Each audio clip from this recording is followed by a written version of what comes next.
मध्य प्रदेश के अलग अलग जिलों से चयनित शिक्षक अब भोपाल पहुंच चुके हैं। पिछले 2 सालों से अपनी नियुक्ति का ये इंतजार कर रहे हैं। कारण कई बताए गए, लेकिन नियुक्ति नहीं हुई।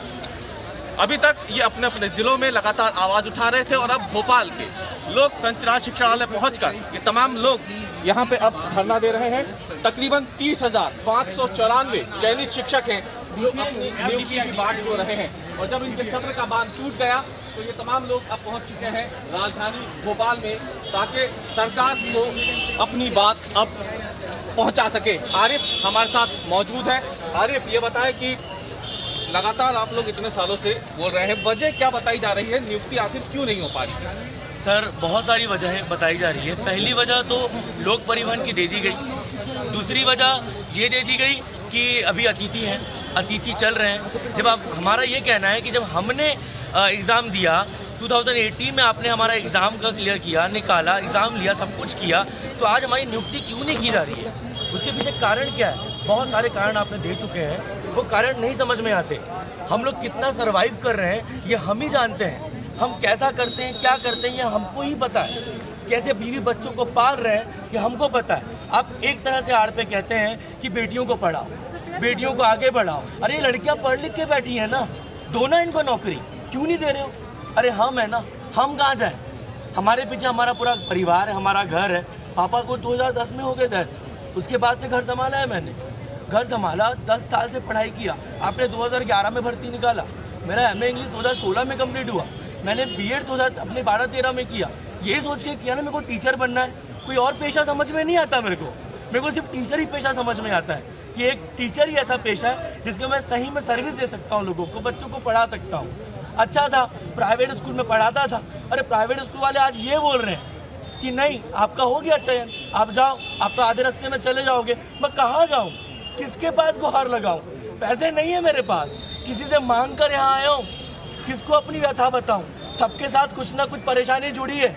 अभी आपने 2-3 लोग गए यहाँ से, हमारे जो अध्यक्ष थे, जिनको हमने अपना अध्यक्ष बनाया, सचिव बनाया, सब गए। आपने उनको बोला अप्रैल में चालू कर दिया, अप्रैल तक हम भूखे मरेंगे, कहाँ जाएं हम?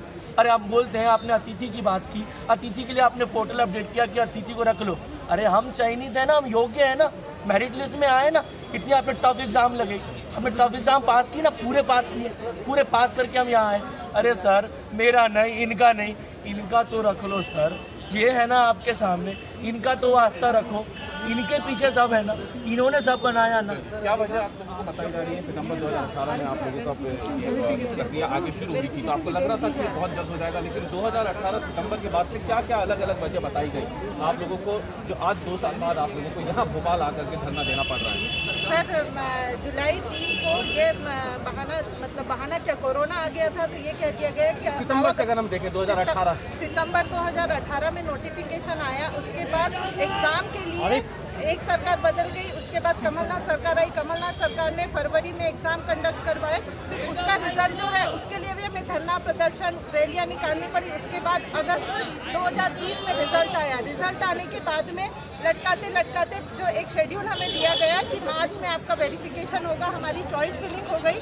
उसके बाद में हमें जून में ज्वाइनिंग देनी चाहिए थी 2020 में, बट हुआ ये कि मार्च में कोरोना आ गया। कोरोना आने की वजह से ये हुआ कि वो जो भर्ती का जो शेड्यूल है वो उसको अपडेट ये किया गया पोर्टल पे कि आवागमन की सुविधा उपलब्ध न होने की, सुगम न होने की वजह से भर्ती जो है कुछ समय के लिए टाली जाती है। तो 3 जुलाई को ये रीज़न दिया गया कि भर्ती आपकी टाली जाए। 3 जुलाई से देखिए आप, अभी 8 महीने हो चुके हैं, कुछ भी उसका अपडेट नहीं किया। वही कोरोना वायरस की वजह से आपकी आवागमन की सुविधा का उसको अपडेट नहीं किया गया।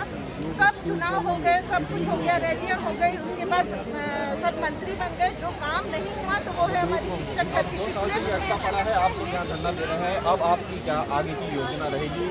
आप बता दीजिए, आप भी उठेंगे नहीं यहाँ से? आगे क्या योजना है अब आप लोगों की आज इस धरने के साथ? मुझे माननीय मुख्यमंत्री से निवेदन है कि जो भर्ती प्रक्रिया है उसको द्वारा चालू की जाए और उस पोर्टल को अपडेट किया जाए, जिससे हम संतुष्ट हो सकें। और अगर आज आप लोग धरना देने आए हैं, अगर यहाँ पे आप लोगों की बातें नहीं मानी जाती तो आगे की क्या योजना है?